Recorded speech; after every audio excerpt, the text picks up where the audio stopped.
Oi, tudo bem com vocês? Bom, primeiramente, queria agradecer a vocês que estiveram junto comigo no ano passado e desejar a vocês um feliz ano novo, que 2018 traga muitas coisas boas para todos vocês. Para você que está chegando agora, eu quero te fazer um convite de estar comigo esse ano, porque nós vamos ter muitas coisas boas relacionadas à literatura, e uma das coisas que eu quero trazer mais aqui é fazer, a partir das leituras e das reflexões literárias e filosóficas e tal, uma maneira da gente pensar algumas coisas mais contemporâneas, coisas que nós estamos vivendo, relacionadas a comportamentos e também relacionada ao mundo que a gente vive de modo geral, né, como séries, todo tipo de conteúdo a partir das leituras, né? Então vai ser, eu sempre proponho uma ponte.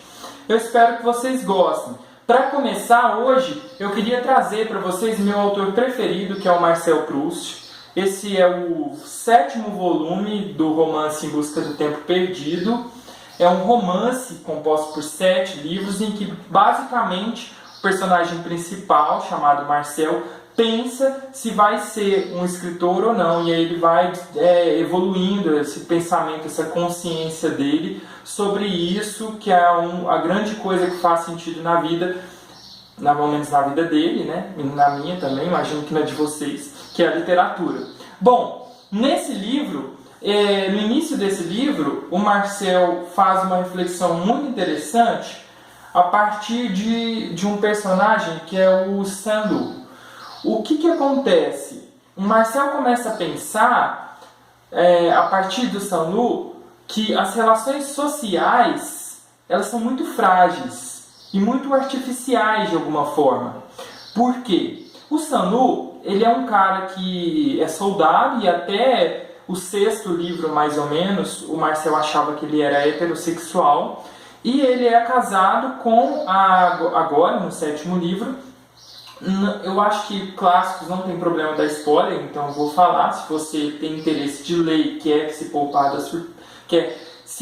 desses detalhes, né, acho que talvez é bom parar, mas eu vou falar o que acontece. Uma grande revelação é que o Saint-Loup é, na verdade, bissexual ou homossexual, e ele é casado com uma mulher, mas ele tem amantes, e ele vive andando com outras mulheres para cima e para baixo, para parecer que é amante para a mulher dele, para a sociedade, que ele tem amantes, mulheres. E isso era uma coisa aparentemente normal. Os homens fazem isso, eles trazem mulheres, eles têm amantes. Mas, na verdade, o Saint-Loup, ele tinha relação com outro homem.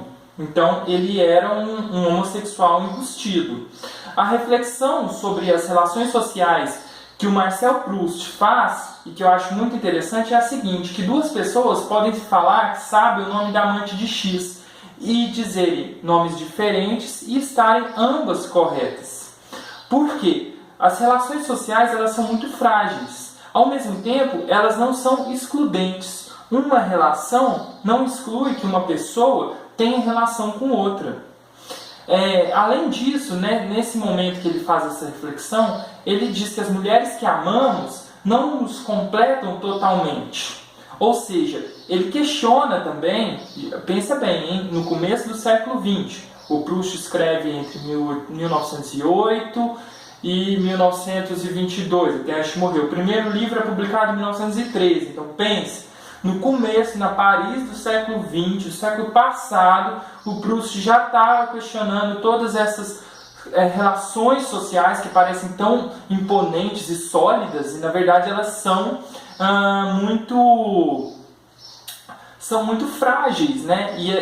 A imagem que as pessoas passam, por exemplo, quando você é casado, você expressa para as pessoas que você é bem casado, você põe fotos no Facebook, você põe, sei lá, eu amo minha família, Deus abençoe a minha família. Mas, na verdade, no foro íntimo, não é aquilo que necessariamente acontece. A gente sabe que hoje, o cara, se ele quiser trair, eu não vou entrar no mérito do que é ou não traição, mas se ele quiser ter um tipo de relação com outra pessoa, ele não precisa necessariamente nem sair de casa, né? Basta ele ter o celular ou o computador à sua disposição. O que eu quero dizer com isso, a partir dessa reflexão que Proust faz? Que, primeiro, as relações sociais, elas são muito mais aparência do que necessariamente verdade de foro íntimo. Então, o casamento, a monogamia, parece que para o Proust são instituições falidas. Vocês concordam com isso? Outra questão, o amor romântico entra em xeque. Uma pessoa não pode nos completar. Para o Proust isso é até bom, porque é justamente o fato de não nos completar totalmente que permite que nós estejamos ligados a essa pessoa. Né? Se uma pessoa te completa totalmente, você deixa de amar ela. Então ela precisa sempre ser um enigma para você, ela precisa sempre ter segredos para você. Porque a partir do momento que você conhece tudo de uma pessoa, ela perde a graça. Então essa é outra questão. O amor romântico, e aí a gente pode pensar a ponte entre as relações sociais, né, por exemplo, o casamento e a monogamia, e o amor romântico. O amor romântico para o Proust também parece estar em falência. Isso é o que a gente vê ao longo do romance do Proust. Todas as relações, quando você acha que você conhece alguém, na verdade você tem uma grande revelação e esse alguém não é nada do que você esperava. Vocês acham que é assim? Que nós conhecemos tão pouco da realidade e que o pouco que a gente conhece não diz respeito a tudo de uma pessoa? Quais as consequências desse não conhecer para as nossas relações sociais? Elas são aparência?